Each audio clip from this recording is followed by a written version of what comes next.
Hello, ladies, and happy Friday. I thought I would jump in here today and ask you if you are a profitable or an unprofitable servant. So I have been studying I've been in Matthew for the last few weeks, and I'm in chapter 26.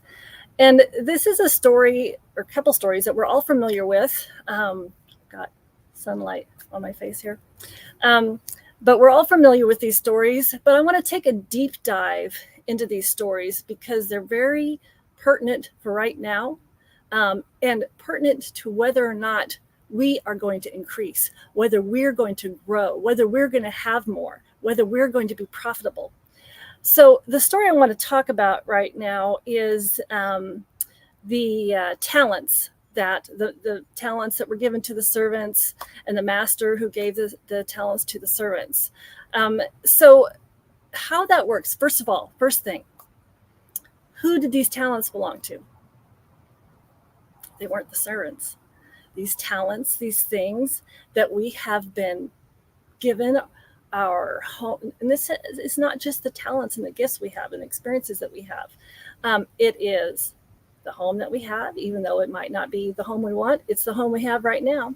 The cars that we have, our bank accounts, again, our gifts, our talents, the things, our expertise, things that we know. These things are not ours. They are the master's. And so therefore it requires us to use them diligently, to be good stewards of them, to be faithful with the things that we have, to use them to make the kingdom profitable, to use them to teach people, to equip people, to grow people, to steward all of the things that we have well, because in so doing, we are being faithful. We are being good examples. We are glorifying the kingdom. We are growing the kingdom. And in so doing that, we also grow ourselves. We also increase ourselves. So what did he do to the ones? What did the master say to the ones who did well with the talents that he had given them? Again, his talents, not ours. Very important to remember this. So he said, "Well done, good and faithful servant. You have been faithful over the few things that I have given you." So the little you have, sometimes we just poo-poo the little we have. And because that's all we have, we discount it, and we don't take care of it, and we don't try to build it or increase it. Well, these servants, they were faithful, and they doubled what he had given them. And in the process of doing that, he says, "Because you have done that, I'll make you ruler over many things." So when we do that, we're faithful over the little bit that we have. We go out, we work hard, we do what is required to increase it. He doubles what we have. So what about the servant who didn't do anything? Well, that servant, what does he call this servant? He calls this servant wicked. He calls him slothful, and he calls him unprofitable. So this servant hid what he was given and went about his merry way, not doing anything with the talents that he had, wasn't faithful over the things that he had been given, that the master had given him. And in that, it makes him wicked and lazy because he's not doing anything. He's not working to increase what he's been given, and unprofitable for himself, for those around him, for glorifying the kingdom. Remember,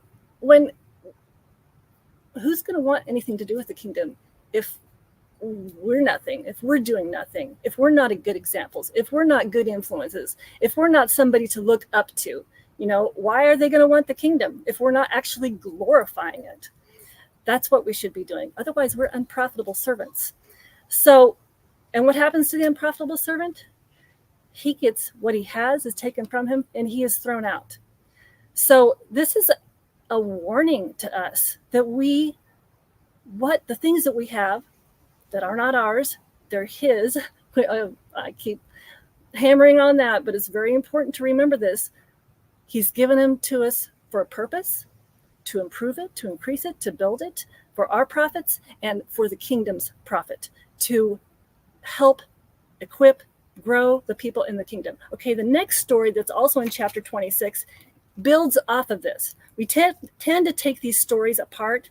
They are building on each other. They have to do with each other. So this next story is about the kingdom, about God, and he's come to this earth. And when he does that, he separates the goats from the sheep. The sheep are on the right hand. The goats are on the left. Goats, not so much. They have been separated out of the kingdom.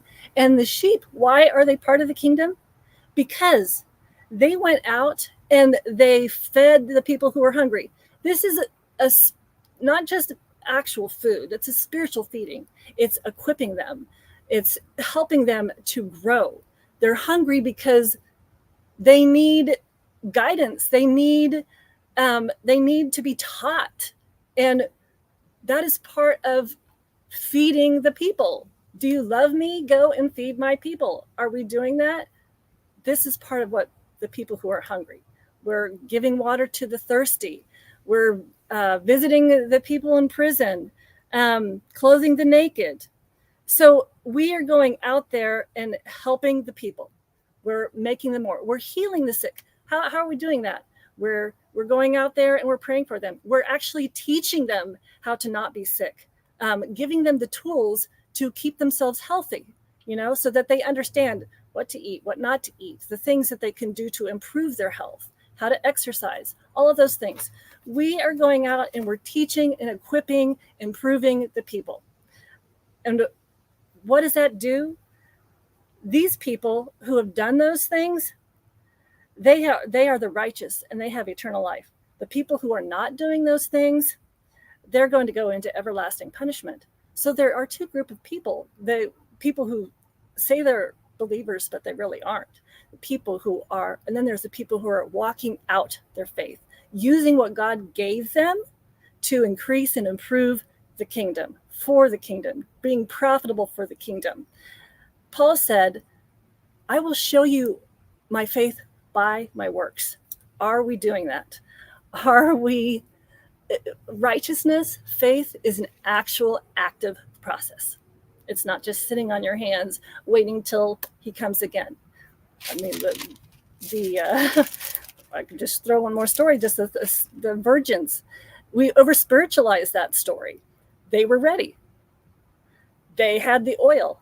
They were prepared. How were they prepared? By all of these things I was just talking about. They put in the action. They put in the work. They've been faithful. So, talking to myself as well, are we being faithful? Are we using well, stewarding well what God gave us and going out and feeding the people? I know that the Lord has told me to, do you love me? Feed my people. Well, I share that with you today. That's how we have to think about it. What we have, he gave us. It's not ours, it's his. What are we doing with it? He is very serious about the fact of what he'll do, what happens to us if we're not doing anything with what he gave us. So I hope you found that useful today and maybe motivational to go out and do the things, use the talents and the gifts that God gave you, being good stewards over what he's given you. And I'll see you guys again soon.